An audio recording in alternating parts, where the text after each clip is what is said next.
Good morning once again, my friends. It's time for you and me to join together in the morning mindset by aligning our minds around the truth of God. I want to start out this morning by saying thank you to 41 special friends, 41 people who have decided to partner with us to make sure the morning mindset continues to come out and can even expand in the ministry that we're doing. That's part of the reason we're able to do the new Pray Together episodes.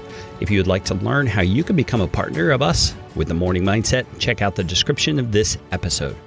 All right, we are wrapping up 2 Peter here within the next few episodes, probably. We are down in the bottom of chapter 3, just have read verse 14 in yesterday's episode.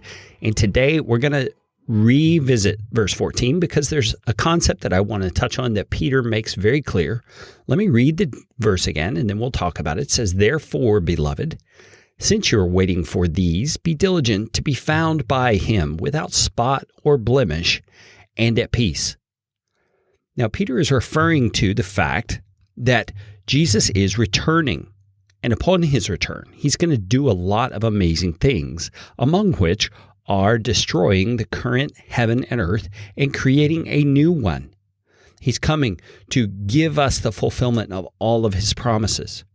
And so Peter is telling us, since we are waiting for those things, first of all, let me ask you, are you waiting for those things? Are you mindful of the fact that there is this glorious promise that Jesus is going to return? Now, secondly, notice what he says, be diligent. And we talked about what diligence means and the hard work that's involved in this yesterday in the episode. He says, be diligent to be found by him. So the concept or the imagery Peter's using is when Jesus comes back, he finds you like this, without spot or blemish. So it's talking about the kind of life you live, and at peace. And it's that "and at peace" part that I want to talk about today, because we are living in a pretty non-peaceful world right now, aren't we? I mean, with the COVID-19 virus going all around and people are gathering up groceries and hoarding things up for this whatever. We don't know what's coming because of this sickness that's going around the globe.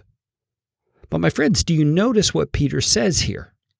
We as believers in Christ should be able to live at peace. Now, first of all, there's the theological truth of the fact that we, of all people, have peace with God. We are no longer on his bad side, so to speak, because Jesus has become our atonement. He has appeased the wrath of God, so to speak, by dying on the cross for us in our place. He has taken all of God's punishment and all of God's anger at our sin, past, present, and future, and he's absorbed it for us. So there's none left for us, if that makes sense. So we are at peace with God. That's just a theological fact. It's a truth. Many of us need to learn how to live in better. You know, we need to push away those feelings of doubt and guilt and unworthiness that we feel when we think about our relationship with God.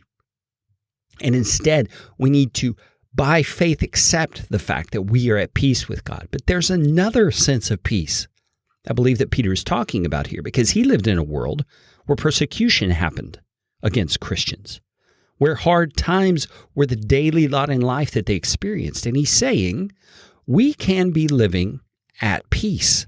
And it's because we have certainty about what's ahead. You see, even in a day when we don't know what's going to come about with this disease that's going around the globe, we can nevertheless be certain about what's ahead. We can be at peace because Jesus has told us what's coming. He is returning. He will destroy the evil of this world and set all things right. Oh, my friends, I feel myself just wanting to take a deep breath and let it all out and say, oh yes, I just want to rest. I just want to relish that fact that my King, my God, is going to return. My friends, let's do everything we can to be diligent, to live in peace.